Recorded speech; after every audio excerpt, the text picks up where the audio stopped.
There is no civility, only politics. The Republic is not what it once was. The Senate is full of greedy, squabbling delegates. There is no interest in the common good. I must be frank, Your Majesty. There is little chance the Senate will act on the invasion. Chancellor Valorum seems to think there is hope. If I may say so, Your Majesty, the Chancellor has little real power. He is mired by baseless accusations of corruption. The bureaucrats are in charge now. What options have we? Our best choice would be to push for the election of a stronger Supreme Chancellor, one who could control the bureaucrats and give us justice. You could call for a vote of no confidence in Chancellor Valorum. He's been our strongest supporter. Our only other choice would be to submit a plea to the courts. The courts take even longer to decide things than the Senate. Our people are dying, Senator. We must do something quickly to stop the Federation. To be realistic, Your Majesty, I think we're going to have to accept Federation control for the time being. That is something I cannot do. Positive, optimistic, hopeful vision for public life isn't a naive dream. It could be a powerful force for change. If Canadians are to trust their government needs to trust Canadians. Those are the words of the Prime Minister in 2015.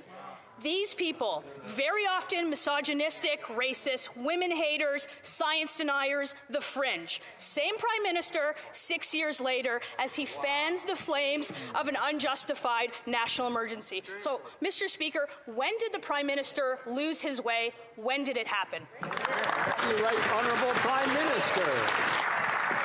Mr. Speaker, Conservative Party members can stand with people who wave swastikas. They can stand with people who wave the Confederate flag. We will choose to stand with Canadians who deserve to be able to get to their jobs, who be able to get their lives back. These illegal protests need to stop, and they will, Mr. Speaker.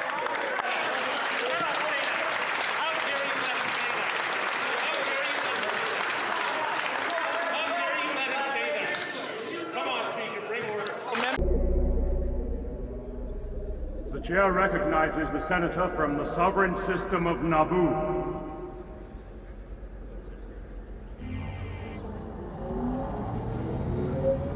Supreme Chancellor, delegates of the Senate, a tragedy has occurred. Which started right here with the taxation of trade routes and has now engulfed our entire planet in the oppression of the Trade Federation. This is outrageous! I object to the Senator's statements. The chair does not recognize the senator from the Trade Federation at this time. To state our allegations, I present Queen Amidala, recently elected ruler of the Naboo, who speaks on our behalf.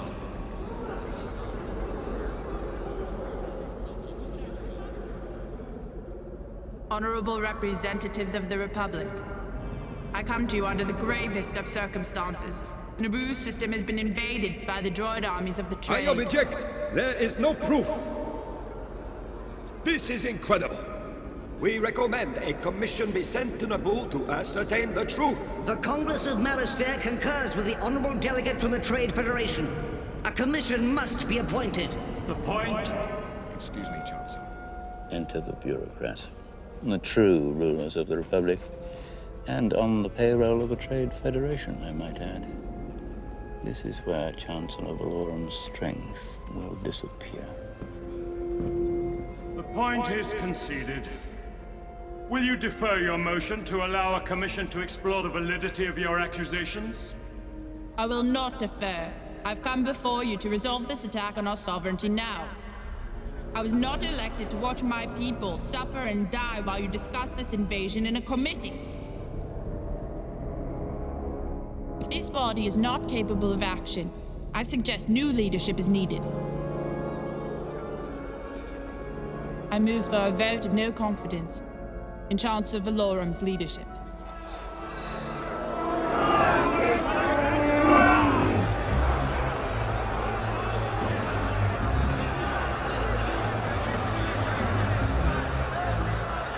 Order! they will elect a new Chancellor. A strong Chancellor. One who will not let our tragedy continue. Member for Thornhill.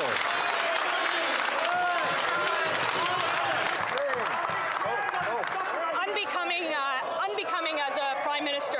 It's been 48 hours that the government went from doing nothing to a national emergency. 48 hours into using the measures.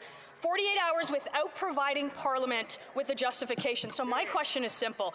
When will the Prime Minister admit that he's lost control of the situation, that he's lost control of his country, that he's lost control of his caucus, and that he's lost control of his leadership? Mr. Speaker, I've never seen such shameful and dishonourable remarks coming from this Prime Minister. My great-grandfather flew over 30 missions over Nazi Germany. My great-great-uncle's body lies at the bottom of the English Channel. There are members of this Conservative caucus who are the descendants of victims of the Holocaust. For the Prime Minister to accuse any colleague in this House of standing with the swastika is shameful. I'm giving the Prime Minister an opportunity. I'm calling on him to unreservedly apologize for this shameful remark.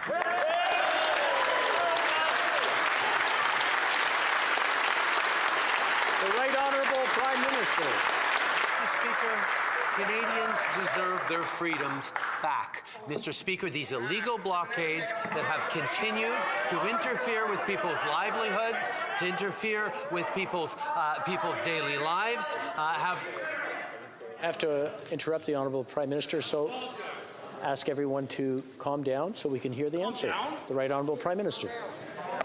Mr. Speaker, the measures put forward in this Emergencies Act are proportional, are responsible, and quite frankly, are completely folded within the Charter of Rights and Freedoms. The steps that we are taking are important and measured to restore order and freedoms to Canadians in this country. That is exactly what we are doing. Well, member for Sturgeon River Parkland. Mr. Speaker, the lack of an apology from that Prime Minister speaks volumes. I have given this Prime Minister an opportunity to retract a shameful remark where he would accuse any honourable member of this House to stand with a swastika. As I said before, we have colleagues who are the descendants of victims of the Holocaust. I'm giving the Prime Minister one more chance. Will he apologize to all members of this House? The Right Honourable Prime Minister. Mr. Speaker, the members of the Conservative Party are calling to us to take more action over the past 2 weeks on this. They continued to stand with and encourage these illegal blockades. Mr. Speaker, Canadians are watching carefully and see exactly where the Conservative politicians who've stood with those blockades are standing. We will stand on the side of Canadians who deserve their lives back, who deserve their livelihoods back. Member for Sturgeon River Parkland. My apologies, Mr. Speaker. I didn't write these out. But the fact is, I don't know how any member of the government caucus can stand by this Prime Minister when he accuses honourable members of this House of standing with a swastika. I'm calling on all members of the Liberal caucus to denounce the Prime Minister. I have given him 2 chances to apologize. He has refused to apologize. Mr. Prime Minister, apologize.